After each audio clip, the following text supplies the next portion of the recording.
what are families doing? You know, both of you are, you know, we have succession plans that might have been in place. We have, you know, transitions that are happening. We have plans that are happening. What are you seeing in that arena in terms of, you know, families working together on the family stuff, not just the business stuff right now?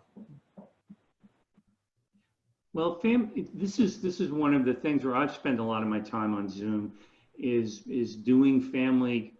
I don't want to call them meetings. It's more of a family gathering, and they love being able to see their grandchildren, and that's the most common theme I've been hearing lately is, Tim, this just works so we can see the grandchildren. And one of the things that I've learned about that is they have to have an actual purpose for the gathering, and they have to have, even though it's just they're going to talk, they're going to interact with each other, they have to have some questions that they're going to talk about. Because I did one for a family, and they said, oh, this is great, we can do this ourselves. And so they set up, they call it the family Zoom, they got on, and nobody said anything because they didn't have topics to talk about.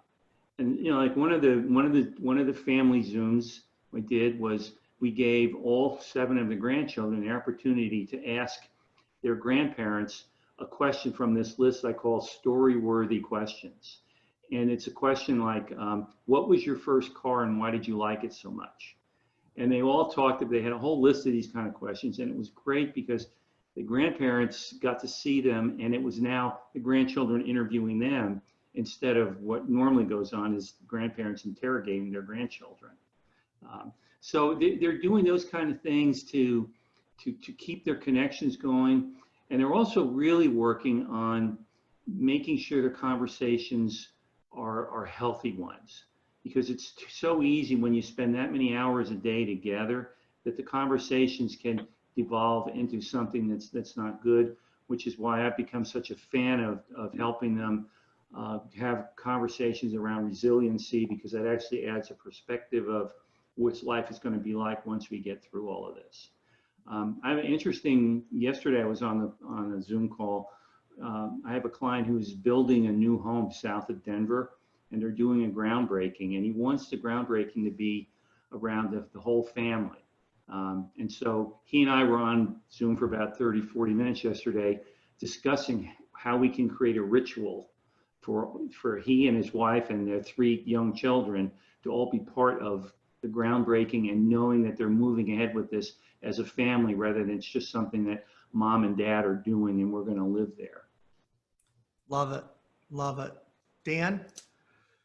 Yeah, I think, Tim, your point about having an agenda or some questions ahead of time, I think is a great point. I mean, just in my own personal family, we've done Zoom calls on each side, both my side and my wife's side. And, you know, the initial sort of seeing all your family members together in one place kind of wore off really quickly. And then there were those awkward moments of silence where we wish we had something, you know, some question out there to just kind of keep the, you know, conversation peppered. So I think if you're doing that especially in a family or a business context, the agenda matters, or at least having a reason for the call other than to just sort of see everybody on the screen. In terms of actual, you know, situations, I don't have much to share. Only, you know, one example of a business that had put in a lot of work ahead of time in terms of the succession and had planned on succeeding from the 2nd generation to the 3rd generation on June 1st. This was very much something that had been in place.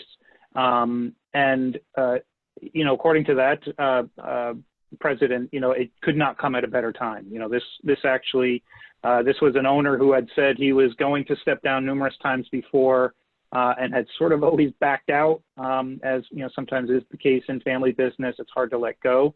But this was sort of one of those occasions where the owner was like, you know what, this is a really good time to leave.